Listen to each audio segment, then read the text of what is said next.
Hello மக்களே, இன்றைக்கி கேரள மாநிலம் ஆலப்புழா மாவட்டத்தில் உள்ள அம்பலப்புழா ஸ்ரீ கிருஷ்ணர் கோவில் பற்றி தான் பார்க்க போகிறோம்.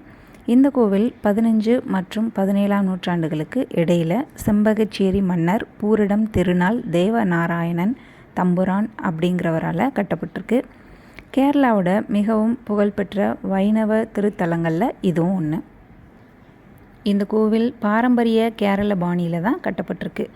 செம்பகச்சேரி பகுதியை ஆண்ட உள்ளூர் மன்னர் இதை உருவாக்கியிருக்காரு.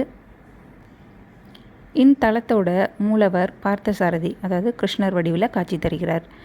குருவாயூரிலிருந்து பகவான் கிருஷ்ணரின் விக்கிரகம் இங்கு கொண்டு வரப்பட்டு பிரதிஷ்டை செய்யப்பட்டதாக சொல்லப்படுது.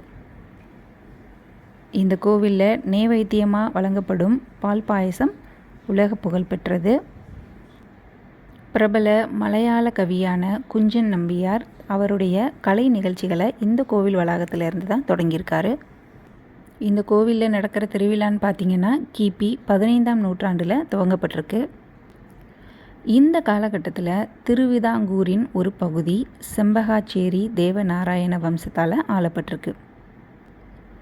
இந்த வம்சத்தோட ஆட்சியாளர்கள்லாம் ரொம்ப பக்தி உள்ளவங்களாக இருந்திருக்காங்க. இவங்க தான் கரிங்குளம் கோயிலிருந்து அம்பலப்புழா கிருஷ்ணர் கோயிலுக்கு கிருஷ்ணரோட சிலையை கொண்டு வரணும்னு முடிவு செஞ்சுருக்காங்க.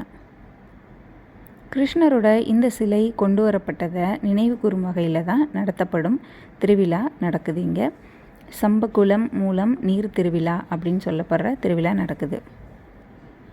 இந்த விழாவானது ஒவ்வொரு ஆண்டுமே மலையாள ஆண்டோட மிதுனம் மாதத்தின் மூல நாளில் தான் நடத்தப்படுது. ஆராட்டு திருவிழா மார்ச் டு ஏப்ரல் மாதங்களில் திருவோணம் நாட்களில் தான் நடக்குது.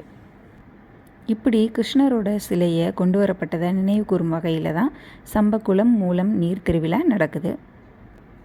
ஓகே மக்களே, ஆலப்புழா கிருஷ்ணர் கோவில் பற்றின ஜிகேஸ் பார்த்தோம், ஹிஸ்ட்ரிஸ் பார்த்தோம். நாளைக்கு வேறொரு வீடியோவில் பார்க்கலாம். எல்லோரும் சந்தோஷமாக இருப்போம், நல்லாவே இருப்போம். டாடா.